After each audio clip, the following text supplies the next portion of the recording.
ഇഷ്ടം പോലെ ഇറച്ചിയും മീനും കഴിക്കാം, പക്ഷെ ഫ്രൂട്ട്സ് കഴിക്കരുത്. അതൊരു വിചിത്രമായി തോന്നുന്നുണ്ടല്ലോ.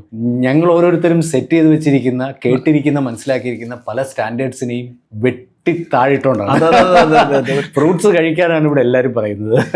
അതായത് ഇങ്ങനെ ചോദിക്കും, ഇപ്പൊ മദ്യം കഴിക്കരുത്, ഇപ്പൊ മദ്യം കഴിക്കുന്നവരാണെങ്കിലും മറ്റുള്ളവരോട് മദ്യം കഴിക്കരുത്, അത് ദോഷമാണെന്ന് പറയും. എന്തുകൊണ്ടാണ്? അത് ശരീരത്തിന്, ആരോഗ്യത്തിന് ഹാനികരമാണ്. ഈ മദ്യം ഉണ്ടാക്കുന്ന എന്തിൽ നിന്ന്? അരി, ഗോതമ്പ്, ഫ്രൂട്ട്സ് ഇതിൽ നിന്ന് തന്നെയാണ് മദ്യം ഉണ്ടാക്കുന്നത്. കോഴിയോ മീനോ ഉപയോഗിച്ചിട്ട് മദ്യം ഉണ്ടാക്കാൻ പറ്റും. ഈ വസ്തുക്കള്, ഈ പഴങ്ങള്, നമ്മുടെ നാട്ടിൽ ഈ പഴങ്ങളൊക്കെ വന്ന് എന്നോട്ടാ 40 വർഷം മുമ്പ് അപൂർവമായി സീസണിൽ ഓറഞ്ചോ മുന്തിരിയോ ഒക്കെ വരും. മാങ്ങയുണ്ടായിരുന്നു, കൈതച്ചക്ക ഉണ്ടായിരുന്നു. കൈതച്ചക്ക ഈ ബർമയിൽ നിന്നൊക്കെയാണ് കൈതച്ചക്ക ഒരു കാലത്ത് വന്നത്. നമുക്കൊരു 16-ാം നൂറ്റാണ്ടിനപ്പുറത്തുള്ള ടെക്സ്റ്റുകളിലൊന്നും കൈതച്ചക്കയെ കുറിച്ച് പറഞ്ഞതായിട്ട് എൻ്റെ അറിവിലില്ല.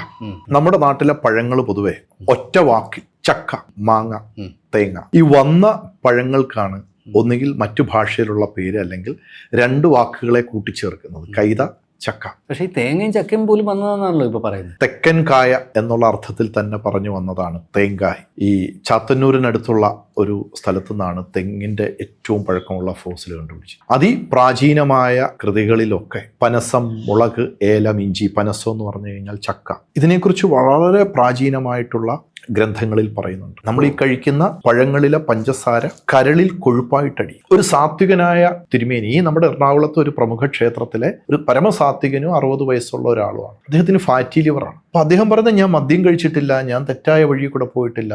ഈ നോൺ ആൽക്കഹോളിക് ഫാറ്റി ലിവർ എന്നൊക്കെ ആധുനിക ശാസ്ത്രം വിളിക്കുന്ന ഒരവസ്ഥയുണ്ട്. ഇദ്ദേഹം രാത്രി 2 മണിക്ക് എഴുന്നേറ്റു, ഭഗവാന്റെ കാര്യങ്ങൾ ചെയ്ത് അമ്പലത്തിലെ പടച്ചോറ്, ഈ പടച്ചോറ് എന്ന് പറയുന്നത് ഈ കഞ്ഞി ഒട്ടും വെള്ളം ഒട്ടും ഊറ്റിക്കളയാതെ മുഴുവൻ ഗ്ലൂക്കോസും അതിനകത്ത് വീഴും. ആ ചോറും കഴിച്ച് പിന്നെ അവിടുത്തെ നിവേദിക്കാൻ കൊണ്ടുവരുന്ന പഴവർഗ്ഗങ്ങളും കഴിച്ച് കേൾക്കുമ്പം പരമസാത്വികൻ, പാവം എന്ന് തോന്നും. പക്ഷെ അദ്ദേഹം കഴിക്കുന്നത് വിഷമാണ്. വർഷങ്ങളായിട്ട് ഇത് തന്നെ കഴിച്ച് അദ്ദേഹത്തിന്റെ ലിവറിന്റെ പ്രവർത്തനം തകരാറിലായി. നമുക്കിത് 15 ദിവസം കൊണ്ട്, ഇപ്പോൾ ഈ ഫാറ്റി ലിവർ എന്ന് വിളിക്കുന്ന അവസ്ഥ, ഞങ്ങൾ അതിനെ പിത്തം എന്നൊരു കാഴ്ചപ്പാടിലാണ് എടുക്കുന്നത്. 15 ദിവസം കൊണ്ട് നമുക്കതിനെ കുറയ്ക്കാൻ പറ്റും. നമ്മളൊരു മരുന്ന് കൊടുത്താൽ 15 ദിവസം കൊണ്ട് ഫാറ്റി ലിവറിന്റെ ആദ്യത്തെ ഗ്രേഡ് കുറയും. അത് പരിശോധിച്ചുറപ്പിക്കണം. ഗ്യാരണ്ടിയാണ്.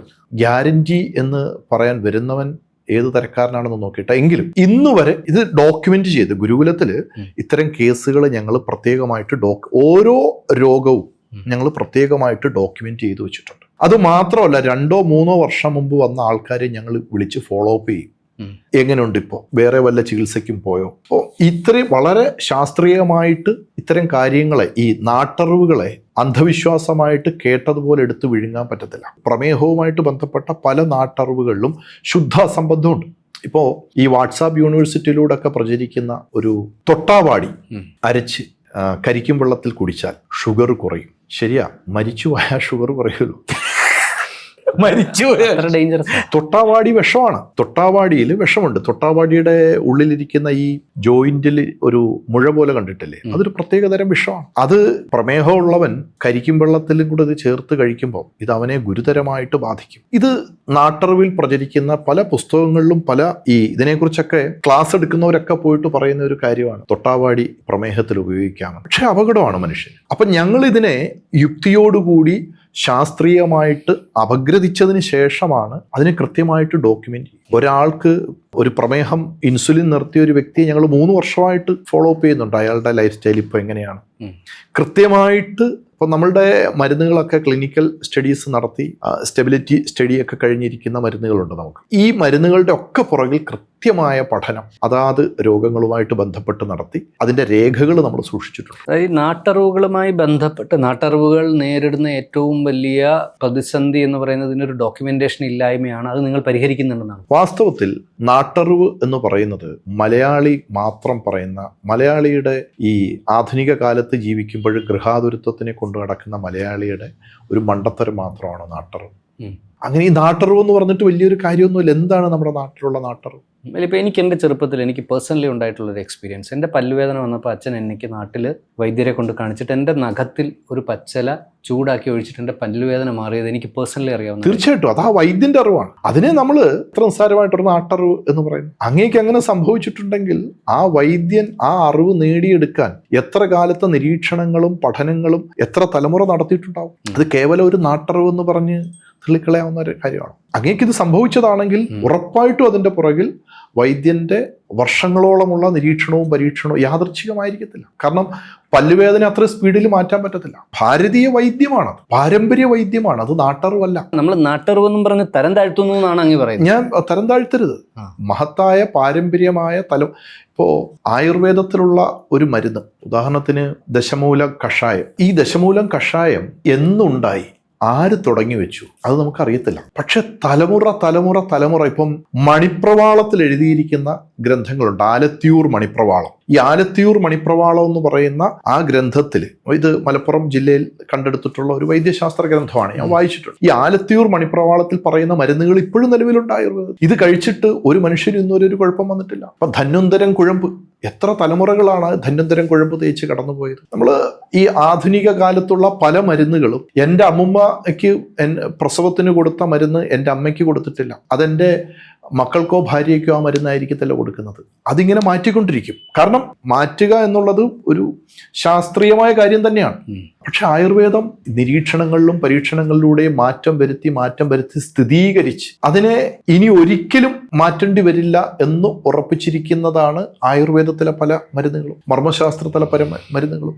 ഒരാൾക്ക് പെട്ടെന്ന് തോന്നുന്ന ഒരു വെളിപാടല്ല ഔഷധങ്ങൾ. അതിൽ ചേർക്കുന്ന ഓരോ ഔഷധങ്ങളുടെയും ഡീറ്റെയിൽസ് ഉണ്ട്. അതായത് ഒരു ഔഷധത്തിനെ, ഒരു ചെടിയെ, ഇപ്പോൾ ഒരു പുളിയില, അതിൻ്റെ രസമുണ്ട്, അതിന് ഗുണമുണ്ട്, വീര്യമുണ്ട്, വിഭാഗമുണ്ട്, പ്രഭാവമുണ്ട്. ഈ 5 രീതിയിൽ ഒരു ഔഷധത്തിനെ കാഴ്ചപ്പാടുണ്ട്. വിഭാഗം എന്ന് പറഞ്ഞാൽ അത് എങ്ങനെ ദഹിക്കും, ഒരു പുളിയില അല്ലെങ്കിൽ ഒരു പുളിയാറില ഒരാളുടെ വയറ്റിൽ ചെന്നാൽ അത് എത്ര സമയം കൊണ്ട് എങ്ങനെയാണ് ദഹിച്ച് അത് ഏത് അവസ്ഥയിലേക്ക് മാറുമെന്നുള്ള വിസ്തൃതമായ പഠനം നമ്മുടെ പാരമ്പര്യ ശാസ്ത്രങ്ങളിലുണ്ട്. ഇത് കേവലം ഒരു നാട്ടറിവ്, വാട്സാപ്പിലൂടെ വന്ന നാട്ടറിവ് എന്ന് പറഞ്ഞിട്ട് നമ്മളിതിനെ തമസ്കരിക്കാൻ പാടില്ല. പാരമ്പര്യ അറിവുകളാണ്, മാറ്റമില്ലാത്തതാണ്. അപ്പൊ ഈ പഴങ്ങളുടെ കാര്യത്തിലേക്ക് വന്നാൽ, ഈ പഴങ്ങൾ കഴിച്ചിട്ട് ശരിയായിട്ടുള്ളതല്ല, ഒരു നിരീക്ഷണമാണ്, ഇതിന് ശാസ്ത്രീയ അടിത്തറയൊന്നുമില്ല. ഈ നിപ്പ തുടങ്ങിയിട്ടുള്ള രോഗങ്ങൾ വരുന്ന സമയവും റംബുട്ടാൻ തുടങ്ങിയ ഈ പുതിയ തരത്തിലുള്ള പഴങ്ങൾ വരുന്ന സമയവും കൂടെ ഒന്ന് ബന്ധപ്പെടുത്തി നോക്കി. പണ്ടൊരു വൈദ്യൻ എന്നൊക്കെ പറഞ്ഞ് നടന്നിരുന്ന ഒരു വ്യക്തി വവ്വാല് കടിച്ച പഴം തിന്നത് വലിയ വാർത്തയായി. അയാൾക്ക് ഭ്രാന്താണെന്നും അല്ലെന്നും ഒക്കെയുള്ള വാദങ്ങളുണ്ടായി. നമ്മുടെയൊക്കെ ചെറുപ്പത്തിൽ ഞങ്ങൾ കാക്കപ്പാതിയും വാവലുപാതിയും ഒക്കെ കഴിക്കുന്നവരായിരുന്നു, നമ്മൾ ഉൾപ്പെടെ. നമ്മളുടെ ഈ വവ്വാല് നമ്മളുടെ തദ്ദേശീയമായ പരിസ്ഥിതിയിൽ ജീവിച്ചിരുന്ന ഒരു 50 കിലോമീറ്ററിന്റെ അപ്പുറത്തേക്ക് വവ്വാലുകൾ പോകാറില്ല എന്നാണ് പറയുന്നത്. ആ 50 കിലോമീറ്ററിന്റെ ഉള്ളിൽ ജീവിച്ചിരുന്ന വവ്വാലുകൾ ഈ ഭൂമിയുടെ അവകാശികൾ, വൈക്കം മുഹമ്മദ് ബഷീർ അവർ ഈ ഭൂമിയുടെ അവകാശികളാണെന്ന് വവ്വാലിന്റെ കാര്യത്തിൽ പറയുന്നുണ്ട്. ആ വവ്വാലുകൾ അവർക്ക് തികച്ചും അപരിചിതമായ ഭക്ഷണ രീതിയിലേക്ക് മാറി. കാരണം റംബുട്ടാനൊക്കെ വളരെ ഈസി ആയിട്ട് കിട്ടും. ഈ അവരുടെ ഉള്ളിൽ വന്ന ജനിതക വ്യത്യാസം അല്ലെങ്കിൽ രോഗങ്ങളുടെ സാധ്യത ഈ പഴങ്ങളിലൂടെ അല്ലേ സംഭവിച്ചത് എന്ന് ആരെങ്കിലും ചിന്തിച്ചിട്ടുണ്ടോ? ഇതൊരു നിരീക്ഷണം മാത്രമാണ്, ഇത് പൂർണ്ണമായിട്ടും ശരിയാണെന്നല്ല പറയുന്നത്. മനുഷ്യർക്കുണ്ടാകുന്നില്ലേ ഭക്ഷണ രീതി മാറുമ്പോൾ വ്യത്യസ്തമായ രോഗങ്ങൾ, വവ്വാലുകൾക്ക് ഉണ്ടായിക്കൂടെ? അപ്പോൾ നമ്മൾ പഴങ്ങൾ എന്ന് പറഞ്ഞ് കൊണ്ടുവരുന്ന, ഇന്ന് കഴിക്കുന്ന ആപ്പിള് ഏതൊക്കെയോ നാടുകളിൽ നിന്ന് വരുന്നത്, എവിടേക്കോ അത് ഫ്രീസ് ചെയ്ത് വെച്ചിട്ട് വരുന്നതാണ്.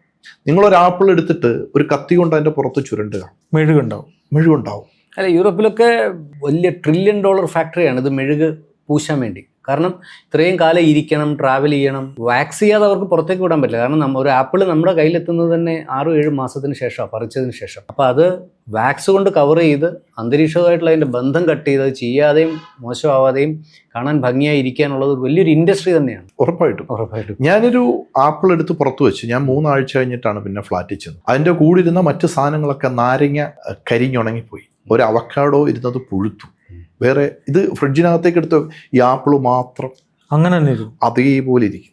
ആപ്പിൾ മാത്രമല്ല, പുറത്തുനിന്ന് വരുന്ന തക്കാളിക്കും ഇതേ പ്രശ്നം. അതെ, കാരണം ഇതിനെ ആ രീതിയിൽ തയ്യാറാക്കിയിട്ട് വരുന്നത് കൊണ്ടാവാം. ഇപ്പം നമ്മുടെ വാഴപ്പഴം ഇരുന്നാൽ എത്ര ദിവസം കൊണ്ട് അത് പോകും.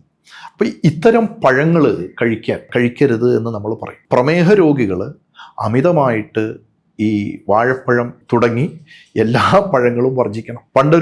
ഒരാളുടെ അടുത്തൊരു വൈദ്യൻ പറഞ്ഞു, നിങ്ങൾ ദിവസം 2 പഴം കഴിക്കൂ, അതിനുശേഷം 2 മണിക്കൂർ കളിക്കൂ, അപ്പോൾ നിങ്ങളുടെ 10 കിലോ ഭാരം കുറയും. 90 ദിവസം കഴിഞ്ഞ് വരാൻ പറഞ്ഞു. 90 ദിവസം കഴിഞ്ഞ് വന്നപ്പോൾ ഇയാൾക്ക് 10 കിലോ കൂടി. വൈദ്യം പറഞ്ഞതുപോലെയാണ് ഞാൻ ചെയ്തത്. കളിച്ചത് ചെസ് കളിച്ചു, ചീട്ട് കളിച്ചു. കഴിച്ചതോ ചക്കപ്പഴം. 2 ചക്കപ്പഴം കഴിച്ചു, രാവിലെയും കഴിച്ചു, ഉച്ചയ്ക്കും കഴിച്ചു. എന്ന് പറഞ്ഞു. അപ്പോൾ ഈ വൈദ്യൻ പറയുന്ന രീതിയിൽ കാര്യങ്ങളെ മനസ്സിലാക്കണം. ചികിത്സിക്കുന്നവർ അവരെന്താണോ ഉദ്ദേശിക്കുന്നത് ശരിയായിട്ട് ഗ്രഹിച്ചിട്ട് വേണം ഇത്തരം കാര്യങ്ങൾ ചെയ്യാൻ. പഴം കഴിക്കരുതെന്ന് കേൾക്കുമ്പോൾ കഴിക്കാൻ പറ്റുന്ന പഴങ്ങളും ഉണ്ട്. നെല്ലിക്ക ഒരു പഴമാണ്, കഴിക്കാം. എല്ലാ ദിവസവും കഴിക്കാൻ ചിലർ ജ്യൂസ് അടിച്ച് കുടിക്കും. നെല്ലിക്ക വളരെ അപകടമാണെന്നാണ് പറയുന്നത്. നെല്ലിക്ക ഒരു പരിധിയിൽ കൂടുതൽ കഴിച്ചാൽ അത് മൂത്രാശയ രോഗങ്ങൾ ഉണ്ടാക്കും, കിഡ്നിയെ ബാധിക്കും.